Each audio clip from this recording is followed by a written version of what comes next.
Hello friends, Arjun classes में आप लोगों का स्वागत है। फ्रेंड्स, क्लास 10th चैप्टर 2 हम लोग बहुविकल्पी प्रश्न देखेंगे। आय व्यय में संतुलन हेतु निम्नलिखित में से कौन सा साधन उपयुक्त होगा? वार्षिक बजट, मासिक बजट, साप्ताहिक बजट, दैनिक बजट। तो क्या होगा? मासिक बजट। मासिक बजट। निम्नलिखित में से कौन सी वस्तु पूंजी नहीं है? 10 का नोट पूंजी है, फैक्ट्री भवन पूंजी है, टैक्सी पूंजी है, औजार पूंजी है, औजार पूंजी नहीं है। बचत का मुख्य प्रयोजन है, क्या है? भविष्य के लिए, आवश्यक और आकस्मिक व्यय के लिए, मनोरंजन के लिए, विलासात्मक आवश्यकताओं की पूर्ति के लिए, सुख प्राप्ति के लिए। क्या है? भविष्य के आवश्यक और आकस्मिक व्यय के लिए।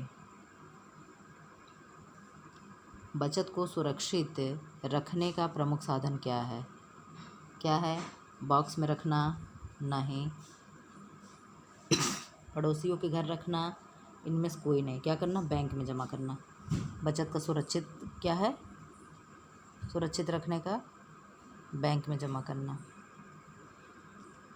बचत आर्थिक सुरक्षा का साधन है, किसके? स्वयं तथा आश्रितों के। स्वयं तथा आश्रितों के मतलब स्वयं और हमारे बच्चे हो गए, क्या है? हम पे आश्रित हैं, हमारे परिवारजन हो गए, या तो परिवारजन पे हम आश्रित हैं, ये कह सकते हैं।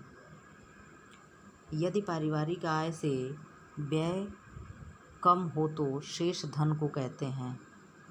पारिवारिक आय से व्यय मतलब हमारी इनकम है 10 रुपये और व्यय का है कम है, व्यय क्या है? 9 रुपये, खर्च क्या है? 9 रुपये, तो शेष धन को क्या कहेंगे? फालतू धन, अनावश्यक धन, पारिवारिक बचत, व्यावसायिक आय। तो क्या कहेंगे? हम इसको क्या कहेंगे? पारिवारिक बचत। हमने इसको बचत किया है। निम्नलिखित में से किसे निसंचय कहते हैं? निसंचय कहते हैं। निसंचय किसको कहते हैं? व्यय के बाद बचे धन को जमीन में गाड़ देने को, उपलब्ध धन को तिजोरी में बंद करके रखने को, कीमती आभूषण बनवाने को, उपर्युक्त सभी को। तो किसको कहेंगे? उपर्युक्त सभी को।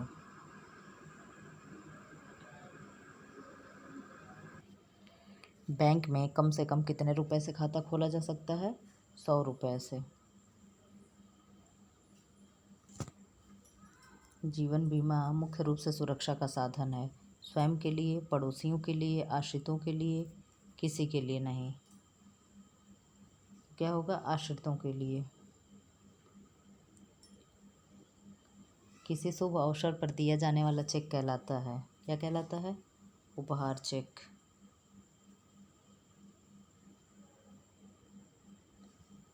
उपहार चेक की राशि होती है, कितना होती है? 21 रुपये। संचयी का जमा खाता किसके लिए लाभदायक होता है? वृद्धों के लिए, स्कूली बच्चों के लिए, नौकरी करने वालों के लिए, गृहिणी वर्ग के लिए। किसके लिए होता है? स्कूली बच्चों के लिए। यूनिट ट्रस्ट ऑफ इंडिया योजना किस वर्ष आरंभ की गई? किस वर्ष? 1964 में। दैनिक जीवन में किसकी बचत अति आवश्यक है? समय की, धन की, श्रम की। किसकी बचत अति आवश्यक है? इन सभी की। सरकारी कर्मचारी को सेवानिवृत्ति के उपरांत प्राप्त होता है, क्या प्राप्त होता है? पेंशन। पेंशन ही सही है। क्या होगा? पेंशन। जीवन बीमा का मुख्य उद्देश्य क्या है? शादी विवाह के लिए धन उपलब्ध कराना, बीमा धारक को आर्थिक सुरक्षा प्रदान करना, अधिक ब्याज देना, बीमा धारक के आश्रितों को आर्थिक सुरक्षा प्रदान करना। क्या होगा? सबसे परफेक्ट आंसर यही है।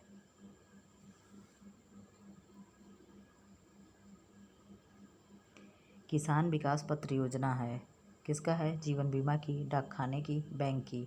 किसकी है? डाक खाने की। ये आंसर की है, ये। इसको आप लोग देख लीजिएगा।